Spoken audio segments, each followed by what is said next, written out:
Semuanya, semoga dalam kondisi baik ya. Kali ini kita akan membahas tentang pengumpulan data. Pengumpulan data adalah proses mengumpulkan dan menganalisis informasi spesifik untuk menawarkan solusi pertanyaan yang relevan dan mengevaluasi hasilnya. Tujuan utama pengumpulan data adalah untuk memudahkan peneliti dalam membuat evaluasi dan mampu membuat prediksi dari hasil analisis data untuk jenis-jenis pengumpulan data. Yang pertama, kita lihat dari jenis datanya, yaitu pengumpulan data primer, dan yang kedua adalah pengumpulan data sekunder. Pengumpulan data primer didapat dari partisipasi aktif dari peneliti. Artinya, data itu diperoleh secara langsung. Jadi data-data yang diperoleh yaitu dikumpulkan melalui kegiatan survei, ada observasi, ada eksperimen, ada kuesioner, wawancara pribadi, dan media lainnya yang digunakan untuk memperoleh data lapangan. Contoh data primer adalah data transaksi perusahaan, ada jurnal, artikel, atau buku, sumber, website, artikel, atau blog. Sedangkan pengumpulan data sekunder disebut juga metode pengumpulan bahan dokumen. Peneliti tidak secara langsung mengambil data sendiri, tapi melihat dan memanfaatkan data yang dihasilkan oleh pihak lain.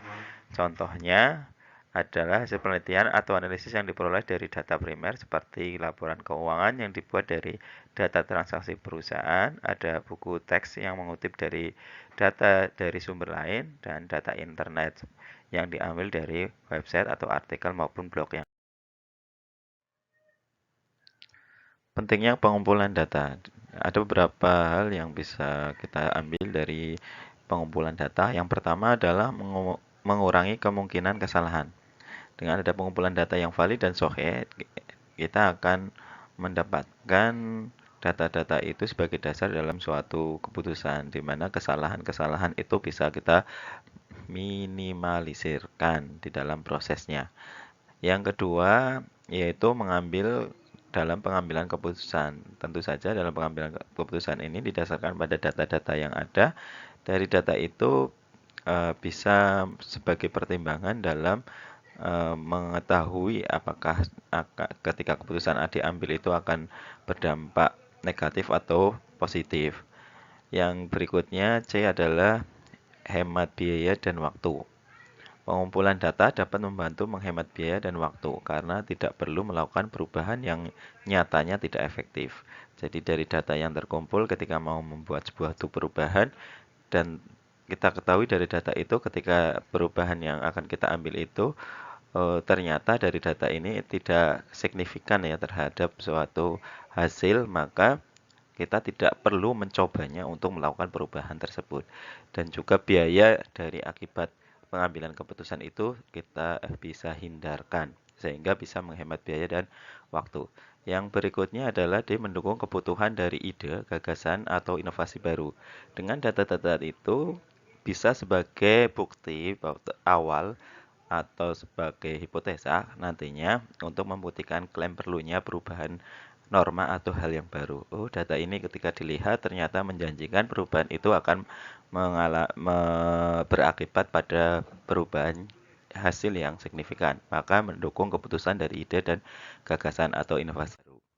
Jangan lupa subscribe. Jangan lupa subscribe.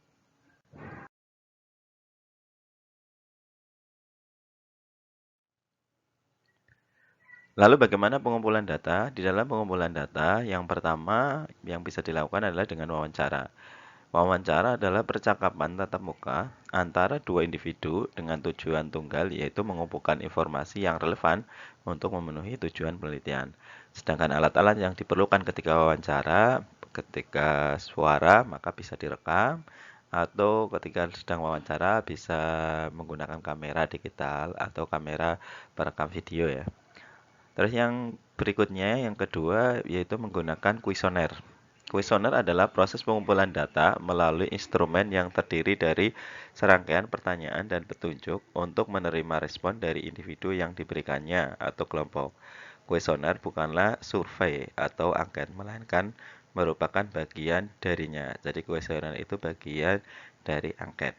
Nah, angket itu secara umum ya dari kuesioner. Survei adalah proses pengumpulan data yang melibatkan berbagai metode pengumpulan data, termasuk kuesioner. Jadi survei itu bisa dalam bentuk kuesioner, bisa dalam bentuk yang lain.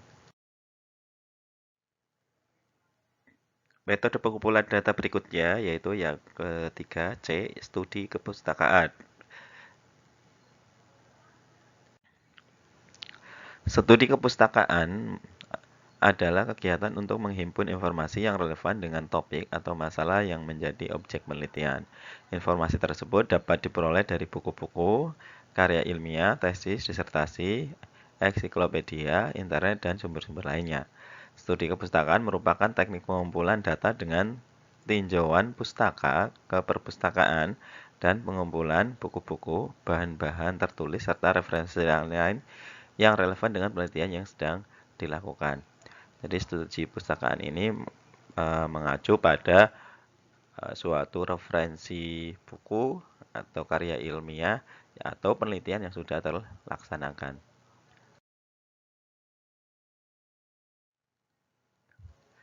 Dari penjelasan di atas, maka kita bisa mengetahui jawaban dari apa yang dimaksud pengumpulan data, apa tujuan dari pengumpulan data, jelaskan jenis-jenis pengumpulan data, jelaskan pentingnya pengumpulan data, jelaskan metode pengumpulan data.